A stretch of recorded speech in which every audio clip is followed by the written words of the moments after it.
Hello प्यारे दोस्तों, कैसे हैं आप लोग। Welcome back to my YouTube channel. दोस्तों आज हम लोग रियल एनालिसिस में मेरी कोशिश है कि 25 शॉर्ट ट्रिक्स डेफिनेटली रहेंगे दोस्तों।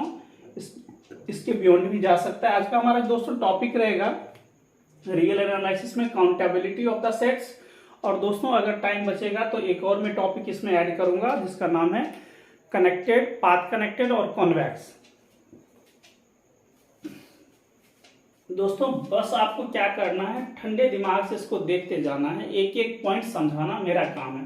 बस आराम से आप लोग देखते जाए। कहता है what is the countable set. दोस्तों काउंटेबल सेट के लिए आप समझ लें, कहता है कि there exist an 1-to-1 correspondence between the given set A and to the natural number.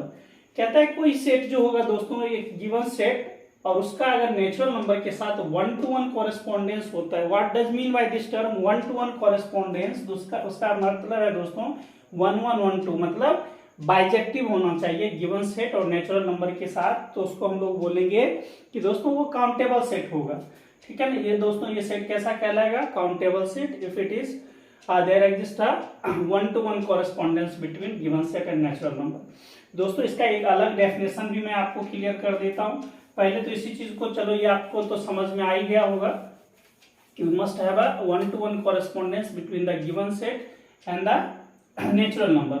दोस्तों इसका एक अलग डेफिनेशन भी जरूर याद रखें काउंटेबल सेट का, जिसको बोला जाता है कि इट इज फाइनाइट या काउंटेबली इनफाइनाइट। दोस्तों इसको भी जरूर याद रखें आप लोग, काउंटेबली इनफाइनाइट। ठीक है ना दोस्तों। ये भी इसका डेफिनेशन है और इसका एक अलग ही नाम दे दिया गया है, डेन्यूमेरेबल, है ना। तो दोस्तों इसको जरूर याद रखें आप लोग, फाइनाइट या काउंटेबली इनफाइनाइट किसका दोस्तों है, काउंटेबल सेट का। चलिए यहां तक आपका क्लियर हो गया कि काउंटेबल सेट क्या है। थोड़ा बहुत और भी समझ लीजिए एग्जाम्पल के थ्रू कि जैसे दोस्तों नेचुरल नंबर तो ऑलरेडी काउंटेबल है, सो राइट डाउन। कोई जैसे अगर मैं लिखना चाहता हूं कि सेट ऑफ इंटीजर जो होता है, इसको दोस्तों हम लोग लिस्ट कर सकते हैं इसके साथ। ठीक है ना। तो ये भी दोस्तों ये क्या बन जाएगा, काउंटेबल बन जाएगा। और कुछ भी क्यूब को भी आप लोग सेट ऑफ नेचुरल नंबर के साथ लिस्ट कर सकते हैं। तो दोस्तों ये भी हमारा काउंटेबल सेट बन जाएगा। ठीक है। तो आगे हम लोग दोस्तों इस पे और भी चर्चा करेंगे। तो डेफिनेटली अभी सिंपल सा ये याद रखें कि देखिए फाइव मतलब क्या हुआ, एक ऐसा सेट जिसमें क्या हो कि 0 एलिमेंट होगा। 0 element containing set is known as five. Finite रहेगा दोस्तों, कोई भी अगर फाइनाइट सेट लेते हैं, लाइक हमने 1 2 3 ले लिया, तो ये फाइनाइट सेट है having finite number of the elements. तो दोस्तों ये भी काउंटेबल है और काउंटेबली इनफाइनाइट लाइक दिस, ये सब क्या है, काउंटेबली इनफाइनाइट है दोस्तों। तो ये सब भी काउंटेबल सेट कहलाएगा। Okay, so now come to the, ये दोस्तों ये कार्डिनलिटी क्यों लिखा जाता है, कि what does mean by this term cardinal. Cardinal का अर्थ होता है कि number of element present in the given set is represented by the cardinal number. उसी को दोस्तों ये कार्ड ऐसा लिख दिया जाता है शॉर्ट में, जिसको हम लोग बोलते हैं कार्डिनलिटी ऑफ द सेट ए। इसको हम लोग ऐसे डिनोट्स करते हैं या ऐसे। तो दोस्तों ये बात आपको समझ में आ गई कि कार्डिनल नंबर क्या है। दोस्तों ये हो गया आपका, ये कार्डिनल नंबर को हम लोगों ने इस तरह से रिप्रेजेंटेशन दिया है। This is what, five set का कार्डिनल नंबर 0, सिंगलटन सेट का 1, डबलेट का 2, ट्रिपलेट का 3। तो इस तरह से दोस्तों यहाँ पे चलते जा रहा है। ये सब किसके लिए है दोस्तों, फाइनाइट के लिए। जब भी n हो, n ये समझ जाया कीजिए कि ये लिखा हुआ है। ठीक है ना। तो ये फाइनाइट सेट के लिए, ये भी फाइनाइट गया दोस्तों। जब भी n प्लस समथिंग लिखा हुआ है, n प्लस समथिंग लाइक इस टाइप से 1 2 3 करके लिखा हुआ है, तो वो सब फाइनाइट के लिए ही है। लेकिन दोस्तों यहाँ के बाद ये जो लिखा गया है कि इसको दोस्तों हम लोग एलिफ नोट पढ़ते हैं, एलिफ नोट। ठीक है ना। एलिफ नोट क्या होता है, सेट ऑफ ये जो नेचुरल नंबर है इसका ये देता है cardinal number elif note. Elif 1 जो होता है दोस्तों उसको C से रिप्रेजेंट करते हैं, जिसको कंटिन्यूम सेट बोला जाता है। ठीक है ना। और फिर इसके भी जैसे x2 ये एलिफ 2 आएगा दोस्तों, इस तरह से ये चलते ही जाएगा। ठीक है। तो इसके ये इसको आप लोग डेफिनेटली याद कर ले दोस्तों। याद तो क्या ये रह ही जाएगा याद। यहां तक तो दोस्तों बहुत बेसिक्स बातें मैंने बोली है कि जो बहुत ही ज़्यादा इजी दिया हुआ है, और ये मुझे उम्मीद है कि बहुत अच्छे से आप लोग ये बातें समझ में आ गया होगा ये वाला चीज़। दोस्तों अब हमारा चलेगा बहुत खतरनाक वाला चीज़ जो मैं 25 क्वेश्चन का जो सीरीज लाया हूँ वो चलेगा दोस्तों, क्योंकि अभी तक तो मैंने बेसिक्स बातें समझा दिया ना। अब हम लोग कुछ इंपॉर्टेंट टर्म्स की बातें करते हैं। दोस्तों ये मैंने कुछ प्रॉपर्टीज लिया है, जो मैं मेरी कोशिश है कि एटलीस्ट 25 प्रॉपर्टीज डेफिनेटली लेके आऊँगा। उस बेस्ड करके जो क्वेश्चंस रहेगा उसको भी हम लोग डील करेंगे। दोस्तों ये देखिए लिखा हुआ है कि aleph i plus 1 equal to 2 के पावर पर एलिफ आई होता है। दोस्तों इसके थ्रू आप लोग डेफिनेटली अपने कॉन्सेप्ट को क्लियर करते जाएं और तगड़ा से क्लियर करते जाएं। ये क्या बोलता है, लाइक x2 होगा तो दोस्तों ये कैसा लिखा रहेगा, 2 पे power x I one type का लिखा रहेगा। अगर एलिफ 3 है तो 2 पे पावर एलिफ 2 रहेगा। दोस्तों इस बेस्ड करके बहुत सारे क्वेश्चन को हम लोग डील करेंगे इस हाइपोथेसिस के थ्रू। ठीक है, तो इसको जरूर डेफिनेटली क्लियर करें। देखिए सेकंड नंबर पॉइंट्स लिखा हुआ है, there is no number exist between two infinite cardinal number. दोस्तों ये किसको रिप्रेजेंट कर रहा है ये सारा चीज, दोस्तों इनफाइनाइट कार्डिनल नंबर को, है ना। तो कहता है उसके बीच में कोई भी कार्डिनल नंबर, दो कंसेक्यूटिव इनफाइनाइट कार्डिनल नंबर के बीच में कोई भी नंबर एग्जिस्ट नहीं करता। इसी को दोस्तों एक बोलते हैं कंटिन्यूम हाइपोथेसिस। इसका एक दूसरा नाम है कंटिन्यूम हाइपोथेसिस। चलो यहाँ पे ये सारी बातें तो याद रह जाएगी आप लोगों को। जैसे देखिए इसका कार्डिनलिटी यहाँ से समझने की कोशिश कीजिए। जैसे इसका कार्डिनल नंबर 1 है, इसका कार्डिनल नंबर 2 है। दोस्तों इसके बीच में कोई भी नंबर एग्जिस्ट नहीं करेगा, है ना, क्योंकि ये काउंटिंग नंबर की बातें कर रहा है ना। आप काउंटिंग नंबर में डेढ़ नहीं बोल सकते, 1.5 नहीं बोल सकते, कंप्लीट बोलना पड़ेगा। यहां से दोस्तों समझते जाएं कि जैसे दो कार्डिनल, ये दोस्तों इनफाइनाइट कार्डिनल नंबर का प्रॉपर्टीज लिखा जा रहा है, इनफाइनाइट कार्डिनल नंबर। ठीक है ना, इसका जो भी अर्थमेटिक होगा या जो इसके अलजेब्रा है दोस्तों इस पे काम कर रहे हैं कि alpha plus beta equal to beta plus alpha होता है। तो ये क्या हो गया दोस्तों, मतलब कम्यूटेटिव हो गया। ये एसोसिएटिविटी भी होल्ड करता है इसी तरीके से। प्रोडक्ट में भी दोस्तों ऐसे ही चलेगा, देयर इज नो डिफरेंसेस। लेकिन हम लोग इस प्रोडक्ट को कैसे यूज करते हैं वो भी अभी आएगा दोस्तों आगे। एसोसिएटिविटी भी आप लोग होल्ड करवा दीजिएगा। ये देखिए डिस्ट्रीब्यूटिव, तो ये भी होल्ड करेगा, लेफ्ट डिस्ट्रीब्यूटिव और राइट डिस्ट्रीब्यूटिव। तो ये कोई बड़ी चीज नहीं है दोस्तों, ये सब जरूर रह जाएगा याद। दोस्तों ये देखिए if beta is greater equal to alpha and less equal to alpha, इसका मतलब है बीटा एग्जैक्टली अल्फा के इक्वल है। ये दोस्तों ऐसा रहेगा, इफ अल्फा इज लेस और equal to beta and beta is less और equal to gamma, that means what, alpha is less और इक्वल टू गामा। बहुत सिंपल सी बातें लिखी हुई है। यहाँ से थोड़ा सा दोस्तों यहाँ से समझते जाइएगा, यहाँ से थोड़ा सा आप लोगों को भी थोड़ा सही से इनहेंस करने की जरूरत पड़ेगी। If alpha is less or equal to beta and you are getting any power like alpha to the power gamma करेंगे तो वो भी beta to the power gamma हो जाएगा, सेम नोटेशंस के साथ जो हमारा ये इनइक्वालिटीज रहेगा। So there is no big thing. If alpha to the power beta है दोस्तों, एज इट इज दिया हुआ, इस पे पावर गामा हमने चढ़ा दिया तो पावर का पावर मल्टीपल जैसे हो जाता है अलजेब्रा में, वैसे ही हो जाएगा। तो यहाँ तक आप लोगों को सोचने की बिल्कुल भी जरूरत नहीं है दोस्तों। यहाँ से थोड़ा सा याद रखिएगा, अल्फा क्या है दोस्तों, हमारा इनफाइनाइट कार्डिनल नंबर है ना। इसमें हमने क्या करा, n क्या है दोस्तों, फाइनाइट। ये क्या है हमारा इनफाइनाइट, ये क्या है फाइनाइट। इसमें कुछ अगर ऐड या सब्ट्रैक्ट करते हैं तो दोस्तों तो ये इस टाइप का बन जाता है, n अल्फा टाइप का बन जाता है। ठीक है ना, तो इसको जरूर आप लोग याद रखें। और मतलब वो भी कुछ n टाइम्स बन जाएगा और कोई बिग थिंग नहीं है दोस्तों। Alpha to the power n रह जाएगा तो ये अल्फा हमारा बन जाता है। ठीक है ना, कुछ भी हम लोग पावर रखेंगे, जैसे अल्फा टू दी पावर 5 रख दिए तभी अल्फा ही समझा जाएगा। मतलब मैं ये कहना चाह रहा हूँ कि x टू दी पावर 0 अगर 50 ही रख देंगे ना तो इसको भी x0 ही समझा जाएगा। एलिफ 0 एलिफ नोट मतलब जिसको हम लोग काउंटेबल सेट की कार्डिनलिटी बोलते हैं। ठीक है ना दोस्तों, तो मुझे उम्मीद है यहाँ तक आप लोगों को कोई ज़्यादा प्रॉब्लम नहीं रहा होगा। थोड़ा और प्रॉपर्टीज के बाद इस चीज़ को हम लोग अप्लाई करेंगे अच्छे से। दोस्तों पहले इस कॉन्सेप्ट को समझ लेते हैं फिर हम लोग आगे बढ़ेंगे। दोस्तों ये लिखा हुआ है कि अल्फा है प्लस माइनस एन, यानी क्या है फाइनाइट। ये क्या है इनफाइनाइट कार्डिनल नंबर। इसमें हमने कुछ फाइनाइट को ऐड करा या सब्ट्रैक्ट करा तो भी दोस्तों इसका अल्फा ही रहेगा। अगर अल्फा में n टाइम्स कुछ फाइनाइट से मल्टीप्लाई कर देंगे तब भी अल्फा रहेगा, और अल्फा टू दी पावर कुछ फाइनाइट रखेंगे तब भी अल्फा आएगा। देखिए दोस्तों यहाँ पे मैंने लिखा है x नोट प्लस 1000 ऐड कर दिया तभी अल्फा नोट ही रहेगा। ठीक है ना, और इसमें कुछ 5000 से मल्टीप्लाई कर देंगे तब भी ये रहेगा। अगर अल्फा नोट पे पावर हम लोग कुछ भी फाइनाइट रखेंगे दोस्तों, चाहे 1 अरब क्यों ना रखते हैं तब भी यही रहेगा। तो दोस्तों इस सब चीज को अच्छे से क्लियर करते जाइए आप लोग। If alpha is strictly less और इक्वल टू बीटा है ना, स्ट्रिक्टली नहीं है, लेस और इक्वल टू दोनों कंडीशंस में लिखा है मैंने, तो alpha two the power beta रखते हैं दोस्तों, मैक्सिमम वाला टर्म रखेंगे तो 2 टू द पावर बीटा हो जाएगा। तो दोस्तों यहाँ से इंपॉर्टेंट चीज आपका स्टार्ट होता है CSI नेट के लेवल पे। जैसे देखिए x1 to the power x1 रहेगा तो क्या बन जाएगा 2 पे पावर x1 है ना, इक्वलिटी भी है तो उसके थ्रू आ जाएगा दोस्तों ये। और ये क्या होता है, using this formula xi plus 1 becomes 2 पे पावर xi। ठीक है दोस्तों, तो यहाँ पे क्या बन जाएगा, ये वाला देखिए 2 पे पावर x1 बिकम्स x2, तो x2 नहीं बोलिए LF2 बोल दीजिए ऐसा। और दोस्तों इसको बहुत अच्छे से लर्न करने की जरूरत है। सबसे ज्यादा इंपॉर्टेंट ये है कि दोस्तों अल्फा इंटू बीटा रहेगा। अल्फा बीटा क्या है दोस्तों, इनफाइनाइट कार्डिनल नंबर, ये जरूर याद रखें। वो जब भी लिखा जाता है मैक्सिमम ऑफ अल्फा बीटा लिखा जाता है। जैसे दोस्तों इस दोनों को लिखेंगे तो दोनों का मैक्सिमम क्या आ जाएगा, इसमें तो सिमिलर ही है, तो alpha one so that becomes alpha 1। इसमें लिखेंगे तो दोनों का मैक्सिमम क्या आएगा दोस्तों, LF1।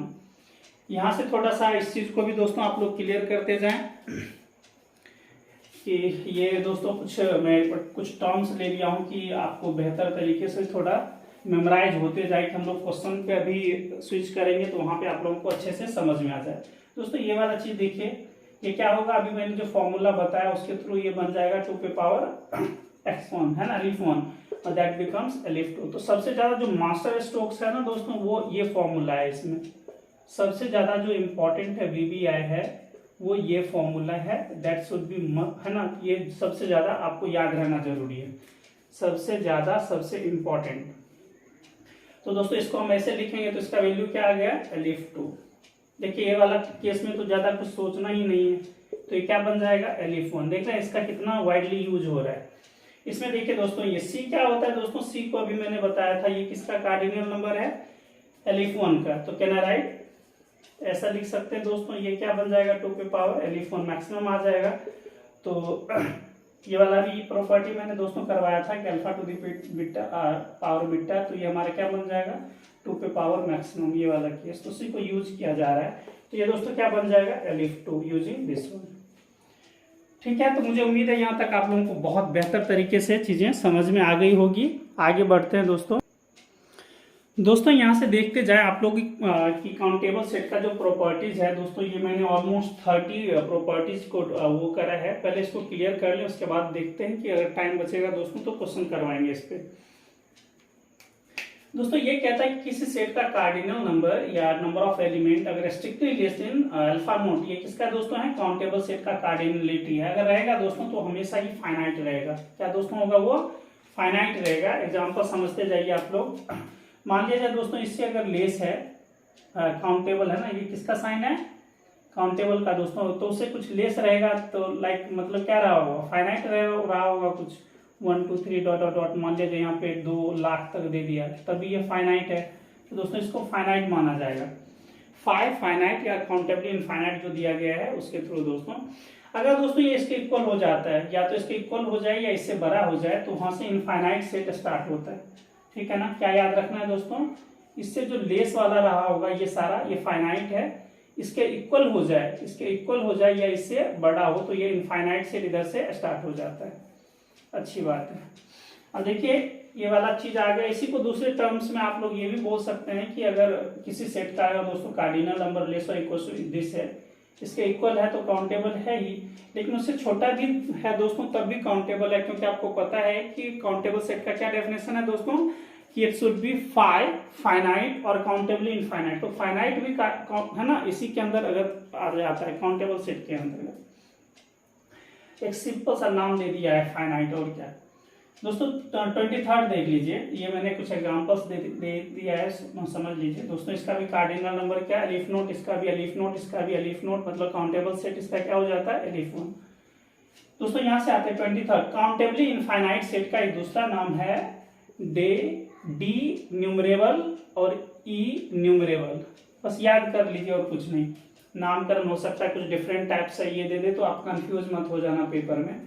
तो काउंटेबली इनफाइनाइट सेट को एक्चुअली क्या है, उसका कार्डिनल नंबर ये हो जाता है। ठीक है ना, एग्जैक्टली इसके इक्वल हो जाएगा एलिफ नोट, जैसे ये है there we must have a 1-to-1 correspondence between the given set to the set of natural number, we have the बाइजेक्शंस।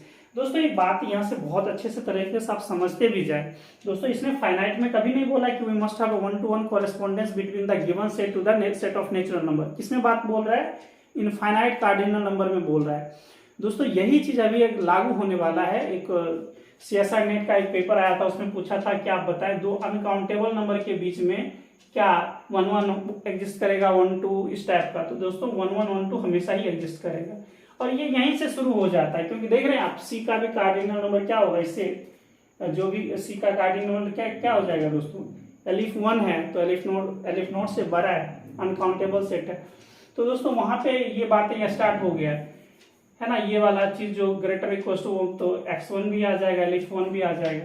तो वह यही दोस्तों ये बोला जाता है 1 to 1 कोरेस्पोंडेंस का मतलब क्या है, बाइजेक्शन है।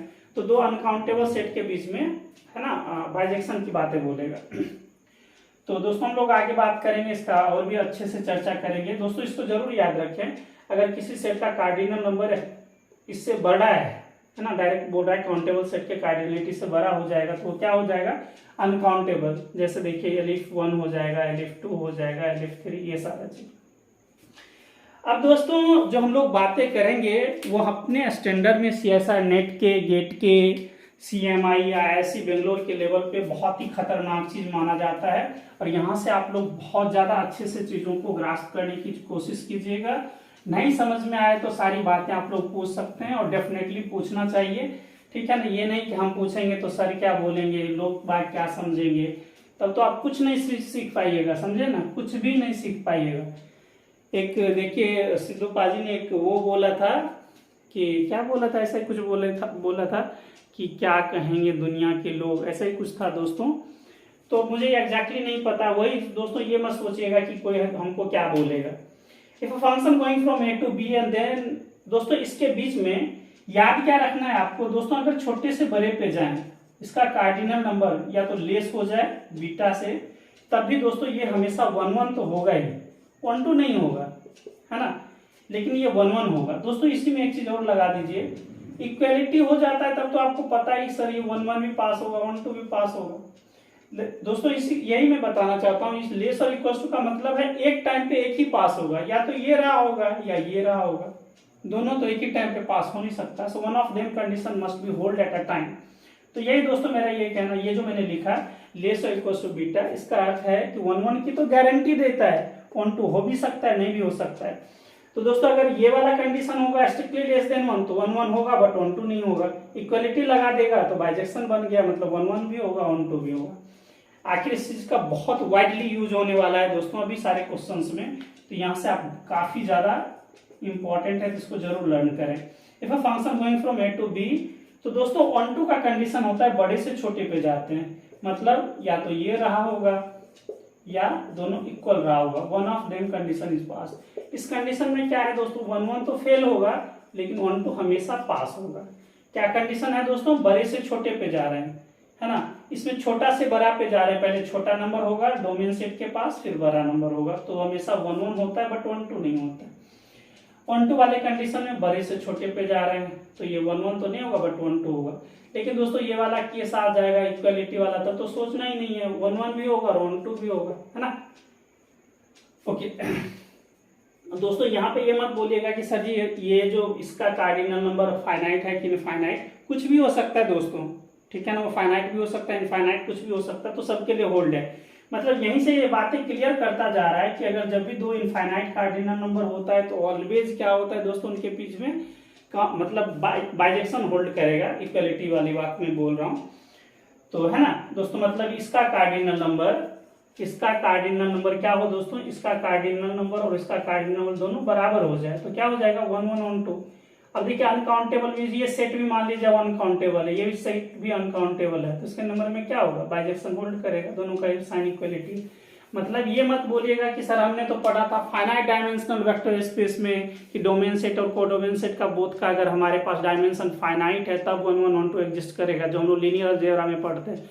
देखते हैं दोस्तों उससे भी बड़ा प्रॉपर्टी रियल एनालिसिस आपको दे रहा है कि फाइनाइट तो छोड़ दीजिए, हम इनफाइनाइट पे अनकाउंटेबल पे बातें कर रहे हैं, तो आप सिर्फ फाइनाइट पे क्या स्टॉप हो रहे हैं।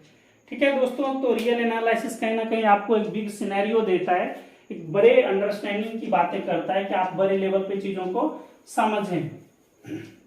वो तो वहाँ पे फाइनाइट पे स्टॉप करता है अपने आप को।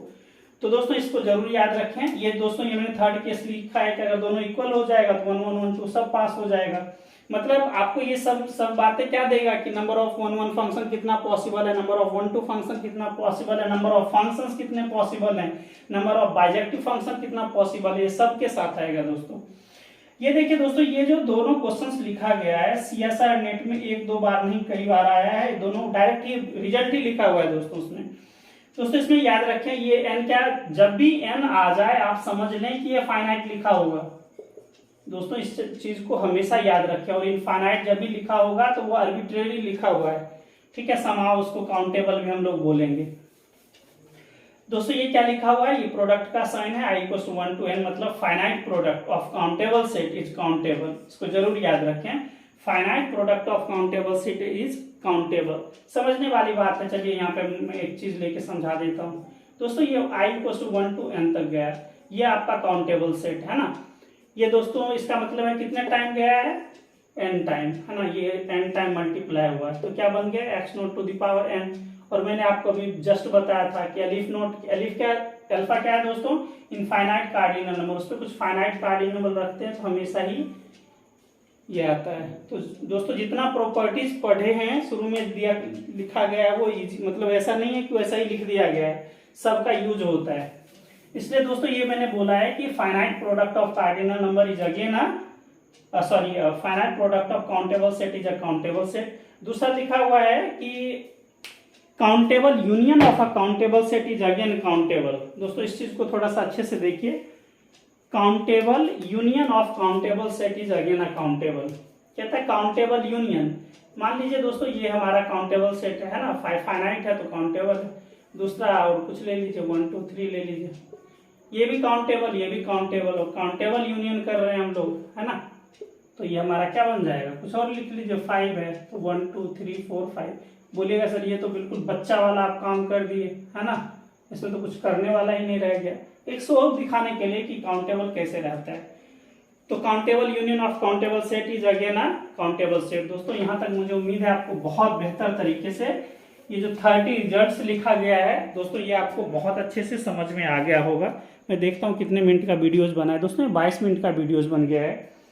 तो दोस्तों इस चीज़ को मैं ज़्यादा आगे नहीं खींच रहा हूँ। कल हम लोग दोस्तों सिर्फ और सिर्फ इस पे क्वेश्चंस करेंगे और जितना भी पॉसिबल होगा दोस्तों क्वेश्चन सब निकालेंगे इस पे। 1-2 क्वेश्चन करवा के मैं आज का ये क्लास ओवर करता हूँ दोस्तों। और कल डेफिनेटली बहुत ज़्यादा सिर्फ क्वेश्चन का सेट आने वाला है, हम लोग क्वेश्चन करेंगे सिर्फ कल। थोड़ा सा समझ लीजिए दोस्तों। कुछ मैं सेट ले लेता हूँ, देखिए चल भी नहीं रहा है। सेट है और यहाँ पे आपको डिसाइड करना है कि काउंटेबल है कि क्या है, मतलब उसकी कार्डिनलिटी आपको डिसाइड करनी है कि इसका कार्डिनल क्या है।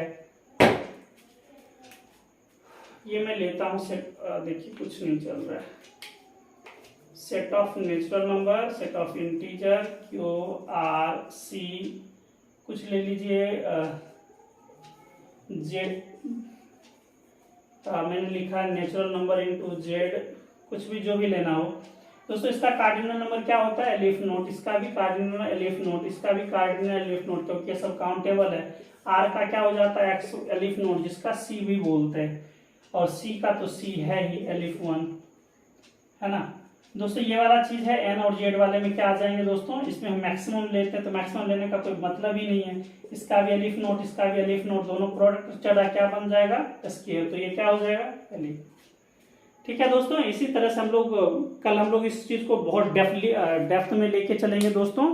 और मुझे उम्मीद है आप लोगों को बहुत बेहतर तरीके से समझ में आया होगा। डेफिनेटली आप अच्छे से इसको समझें, जहाँ नहीं समझ में आया जिस पॉइंट को तो ज़रूर अरेंज करें, आप लोग अपने क्वेश्चन को अरेंज करें। ठीक है दोस्तों, तो आज का सेशन कैसा लगा, बहुत मेहनत करके मैंने दोस्तों ये सारे कंटेंट को तैयार किया था और बहुत जगह से मैंने चीज़ों को उठाया था। तो दोस्तों कैसा लगा सेशन, मुझे उम्मीद है आप बहुत बेहतर फील कर रहे होंगे। और जैसा भी आपको महसूस हो दोस्तों ज़रूर कमेंट करके लिखा कीजिए, क्योंकि बहुत सारे आप लोग दोस्तों बहुत साइलेंट किलर की तरह आप लोग काम कर रहे हैं, पढ़ते भी हैं, देखते हैं, बट कुछ रिप्लाई नहीं करते हैं, तो ऐसा लगता ही नहीं कि हम मेहनत करें, तो थोड़ा उस टाइप का दोस्तों नेगेटिव थॉट्स डेवलप होने लगता है। ठीक है दोस्तों, तो मिलते हैं अगले वीडियोज़ में। तब तक हमें इसी तरह से मेहनत करते रहें और अपने गोल पे हमेशा ही फोकस रखें। ठीक है दोस्तों, तो आज का क्लास ओवर करते हैं। Good night, take care, bye bye.